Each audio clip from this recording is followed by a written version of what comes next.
नमस्कार मित्रों, आज हम चर्चा करने जा रहे हैं तमिलनाडु गवर्नर केस की, जिसमें सुप्रीम कोर्ट ने एक बहुत ही ऐतिहासिक फैसला सुनाया है, जिसके भारत के केंद्र राज्य संबंध, संवैधानिक संतुलन और संघीय ढांचे पे बहुत ही दूरगामी परिणाम सामने आ सकते हैं। दरअसल तमिलनाडु की जो राज्य सरकार है, वहाँ उन्होंने कुछ विधानमंडल दल से बिल पास किए थे जो राज्यपाल के समक्ष लंबित थे कई दिनों से। ऐसे में सुप्रीम कोर्ट में एक वाद दाखिल किया राज्य सरकार ने। उन्होंने कहा इन लंबित बिलों की वजह से जो एक स्टेट मशीनरी वो पैरालाइज्ड सी फील कर रही है। तो इसमें ही जो ये निर्णय दिया है सुप्रीम कोर्ट ने, उनका कहना है कि राज्यपाल ने ऐसे मामलों को लंबे समय तक रोककर एक मनमाना रवैया प्रदर्शित किया है। साथ ही साथ ये असंवैधानिक भी है और 142 के तहत दी हुई एक्स्ट्रा ऑर्डिनरी पावर का प्रयोग करते हुए सुप्रीम कोर्ट ने ऐसे सभी लंबित बिल्स को स्वीकृत माना है और उनको विधि का दर्जा भी दिया है। साथ ही साथ उन्होंने 3 महीने का टाइम फ्रेम भी राष्ट्रपति के लिए रखा है समक्ष उनके।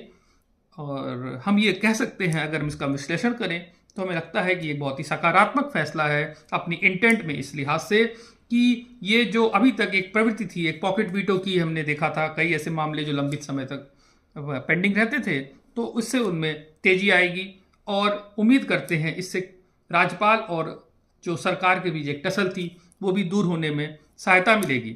लेकिन साथ ही साथ एक पक्ष और भी है, वो है जुडिशियल ओवररीच का, न्यायिक अतिरेक का भी एक मामला दिखता है, खासकर उन मामलों में जहां पर राष्ट्रपति ने 7 बिल्स को जिनको स्वीकृति नहीं दिया था, अस्वीकृत किया था, उनको भी कोर्ट ने स्वीकृत मान लिया है।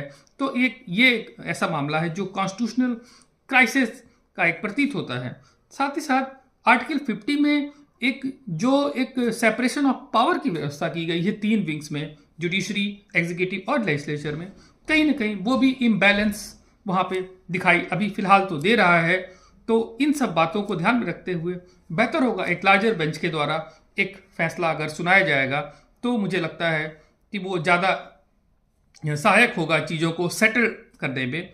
और जैसा कि मालूम चला है कि केंद्र सरकार एक रिव्यू पिटीशन भी इस मामले में दाखिल करने जा रही है। तो मैं ये कह सकता हूं कि निसंदेह एसआर मुंबई वाद, जो कि ऐतिहासिक था इस मामले में राज्यपाल और राज्य सरकारों के बीच संबंधों को लेकर, जिसमें अनुच्छेद 370 का घोर दुरुपयोग जब हो रहा था, तो उसमें कोर्ट ने एक बहुत ही ऐतिहासिक फैसला सुनाया था। उसी लिहाज से उसी क्रम में ये आगे मुझे लगता है कि एक कदम और आगे बढ़ना है। बस हमें ये देखना है कि जो भारत का संविधान है, जो संवैधानिक ढांचा है, उस पर इसके कोई नकारात्मक प्रभाव न पड़े। तो हम आगे जो भी होगा इस केस के संबंध में अपडेट देते रहेंगे। शुक्रिया।